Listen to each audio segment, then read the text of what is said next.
Sir sir చాలా ఘోరం జరిగిపోయింది సార్. ఓబ్లేశ్వరం ధారాసింగ్ ఎవరో విడిపించేశారు. నాకు శిక్ష పడాలని చాలా తీవ్రంగా ప్రయత్నిస్తున్నారు.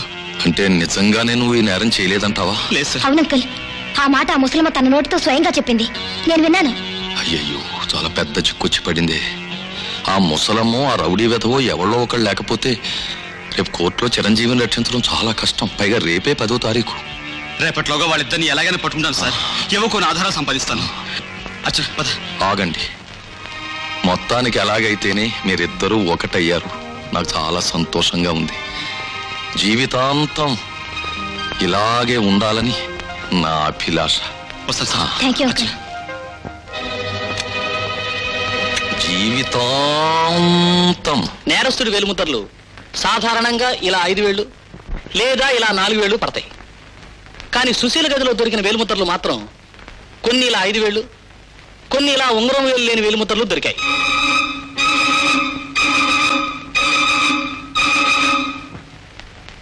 హలో, ఇదిగో ఆ అర్చన నీ గురించి నోరు జారక ముందే దాని నోరు నొక్కాయి. ఆ చిరంజీవి గాడు ఆ ఇంట్లోకి వెళ్ళి ఏమైనా క్లూలు సంపాదించక ముందే వాడు గొంతు పిసికాయి.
అంటే ఈ కథంతరికి మూల కారణం ఈయన అయి ఉండాలి.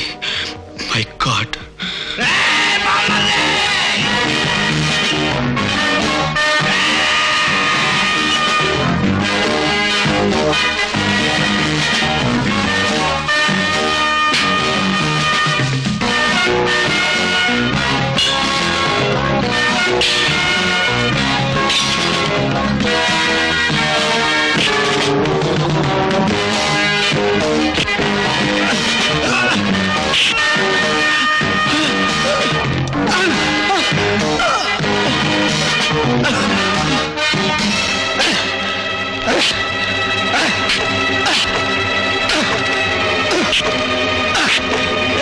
ఇప్పుడు చెప్పరా, ఆ సర్వోత్తమరావుకి సుశీలకి ఏమి సంబంధం? రే రే రే, నీ శవాన్ని సీక్రెట్ గా అమ్మయ్యా, నాకేం తెలీదురా బామ్మర్ది. చెప్పకపోతే నేను చంపుతాను రా. రే, నీ శవానికి సన్మానం చెయ్య, వదలరా చెప్తాను. ఆ సుశీల సర్వోత్తమరావు కూతురేనరా బామ్మర్ది. సర్వోత్తమరావు కూతురా? ఏమి నువ్వు చెప్పేది నిజనా? నీ సెల్లెలు శవం మీద ఒట్టరా బామ్మర్ది. నీతో అబద్ధం ఎందుకు చెప్తారా? రోజు తప్ప తాగి ఈ సూర్యు కింద పడుకోవడం నాకు అలవాటు. ఆ రోజు మందు సాలేదు, దెయ్యపిల్ల నిద్రట్టక గిలగిల కొట్టుకుంటూ ఉంటాను. ఒక కారు చాగినది, అందులో సర్వోత్తమరావు గారు దిగినారు. ఈ బామ్మర్దికి ఇయ్యాలప్పుడు ఏంటో ఏటి పనా అని తుప్పల సాటు నక్కలాగా ఇదిగిదిగిదిగిదిగో ఈ కిటికీ సాటు నిలబడి చూస్తాను. నువ్వు చెప్పిందంత యథార్థమే. నువ్వు నా కూతురువి, కానీ ఆ సంగతి లోకం ముందు ఒప్పుకోలేను. ఎందుకంటే నాకున్న పరువు, ప్రతిష్ట, పరపతి, హోదా అన్ని అగ్గిపుల్లతో గీసినట్టు పగ్గున మండి బూడిదైపోతాయి. దానికి నేను ఒప్పుకోలేను. సర్వోత్తమరావు గారు, తల్లిని పోగొట్టుకున్నాను, ఉన్న తండ్రిని కూడా లేడనిపించుకుని ఒంటరిగా ఈ సమాజంలో అనాథగా బ్రతకమంటారా? చెప్పండి. ఆ కర్మ నీకు పట్టనివ్వను. నీకు కావలసినంత డబ్బిస్తాను. ఇక్కడి నుంచి దూరంగా పోయి హాయిగా బ్రతుకు. చూడండి, కాలు జారి నాడదాని కూతుర్లా అష్టైశ్వర్యాలతో బ్రతకటం కంటే కనీసం తండ్రైనా ఉన్నాడు తృప్తితో పేదరికంలో బ్రతకటమే ఏ మనిషికైనా అదృష్టం. అందుకే నాకు డబ్బక్కర్లేదు. సమాజంలో మీ బిడ్డగా గుర్తింపు కావాలి. నీకా గుర్తింపు వచ్చిన రోజున సమాజంలో నాకు గుర్తింపు లేకుండా పోతుంది కనుక లేని పోనాశలు పెట్టుకోకు. అది అసంభవం. కోర్టుకెక్కి మీరే నా తండ్రిని రుజువు చేసుకుంటాను. నీ నిర్ణయాన్ని మార్చుకోవా? మార్చుకోవాల్సిన అవసరం కూడా లేదు. అంతేకాదు, మీరు నా తండ్రిని ఒప్పుకునే వరకు నిద్ర కూడా పోను. కొందరు నిద్రపోవడానికి జోకెట్టాలి, మరికొందరు నిద్రపోవడానికి జోలపాడాలి. నువ్వు నిద్రపోవడానికి ఏం చెయ్యాలో నేను నిర్ణయిస్తాను. ఆ అమ్మని పెర్మనెంట్ గా శవం చేసేస్తానని చెప్పి ఇటాగే వెళ్ళిపోనాడు పెద్ద బామ్మది.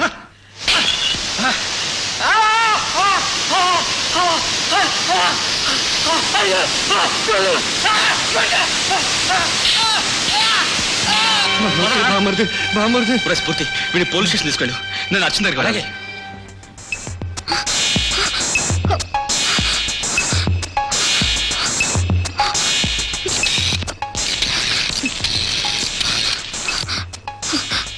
హలో, నేను అర్చని. అంకుల్ రమ్మ కనెక్షన్ ఇవ్వండి. దారాసింగ్ నేను చంపాడా? మరి ఎలా తప్పించుకున్నావు? మై గాడ్, చూడు నువ్వు ఇంకేం మాట్లాడకు. తక్షణం ఆ ఇల్లు వదిలిపెట్టి వచ్చేసాయి. ఆ ఇంట్లో మన వాళ్ళు ఎవరో పగవాళ్ళు ఎవరో తెలియడం లేదు. తిన్నగా ఫ్యాక్టరీకి వచ్చేసాయి. ఎందుకో నేను హాస్పిటల్కి వచ్చేస్తాను. నేను హాస్పిటల్ నుంచి డిశ్చార్జ్ అయ్యి ఫ్యాక్టరీకి వచ్చేస్తున్నాను. నువ్వు రివాల్వర్ తీసుకు బయలుదేరు.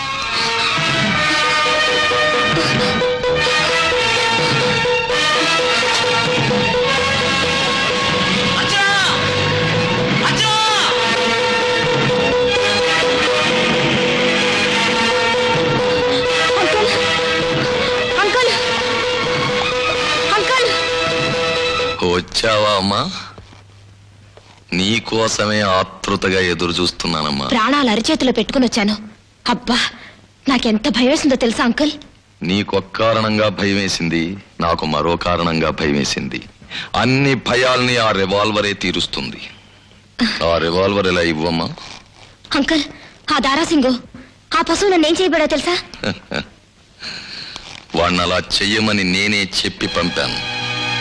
అంకుల్, నేను చెప్పినట్టు ఆ రాస్కల్ చేసుంటే ఈవేళ ఈ రివాల్వర్ కి నా చేతికి పని ఉండేదే కాదు. అంకుల్, ఏమిటి నువ్వు అనేది? నువ్వు వాణ్ణి నన్ను చంపమని? చచ్చిపోయే ముందు కొన్ని నిజాలు తెలిస్తే మూసేసిన లాకర్లో నల్ల డబ్బులు అప్పడుంటాయి. సుశీలను చంపించి ఆ నేరాన్ని చిరంజీవి మీదకి తోసింది నేను. సుశీల నా కన్న కూతురు. సుశీల నీ కూతురా? అవును. 20 సంవత్సరాల క్రితం నేను చేసిన పాపం సుశీల రూపంలో నన్ను వేధించసాగింది. తన తల్లిని నేను చంపేసిన విషయం రుజువులతో సహా బయట పెడతానని నన్ను భయపెట్టసాగింది. ఆ రుజువులు బయటపడిన మరుక్షణం నేను ఉరికంబడం ఎక్కడం ఖాయమని నాకు బాగా తెలుసు. ఆ పరిస్థితుల్లో సుశీలను వదిలించుకోవడం తప్ప గత్యంతరం కనిపించలేదు. ఏం చెయ్యాలా అని ఆలోచిస్తుండగా ఆ రాత్రి చిరంజీవి నాకు మంచి ప్లాన్ చెప్పాడు. నాకు గొప్ప ఆలోచన వచ్చింది. సుశీలను చంపేసి ఆ శవాన్ని చిరంజీవికి అప్పగిస్తే ఎలా ఉంటుందా అని. నేను అనుకున్నట్టుగానే నా ప్లాన్ అమలు జరిగింది. నా మాట నమ్మి చిరంజీవి జైలుకి వెళ్ళాడు. ఆ తర్వాత గవర్నర్తో నేను ఫోన్ చేయడం అబద్ధం. లోయలో కారు తోసేసిన ఆ కాలు విరిగినట్టు మీతో చెప్పడం అబద్ధం. నేను చేసిన తప్పొక్కటే, నెగటివ్స్ మర్చిపోవడం. అవి నీకు దొరుకుతాయని, వాటితో నువ్వు చిరంజీవిని రక్షిస్తావని నేను ఊహించలేకపోయాను. దాంతో కథ అడ్డం తిరిగింది. అందుకే ఓబులేషన్ రంగంలోకి దించాను. ఇన్ని నిజాలు తెలిసిన చిరంజీవిని నిన్ను చంపకపోతే కాసేపట్లో చిరంజీవికి పడబోయే ఉరిశిక్ష నాకు పడుతుంది. ఈ నిజాలన్నీ మీ ద్వారా బయటపడకూడదని చిరంజీవి చరిత్రకు అక్కడ ఓబులేసును ముగింపు రాయమన్నాను. ఇక్కడ నీ చరిత్రకు నేను ముగింపు రాస్తున్నాను. మీ ఇద్దరి తెలివితేటలకి ఓ అందమైన ముగింపు నేను ఈ విధంగా ఇస్తున్నాను. Wish you all the best. All the best.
Mister Sarvottamarao, మీ నేరాలను మీరు ఒప్పుకుంటున్నారా?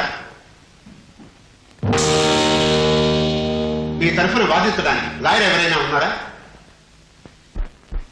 సుశీల హత్య కేసులో ముద్దాయి సర్వోత్తమరావు క్రింది కోర్టు వారు విధించిన ఉరిశిక్షనే ఖాయపరచడమైనది. ఆపండి మిలాడ్.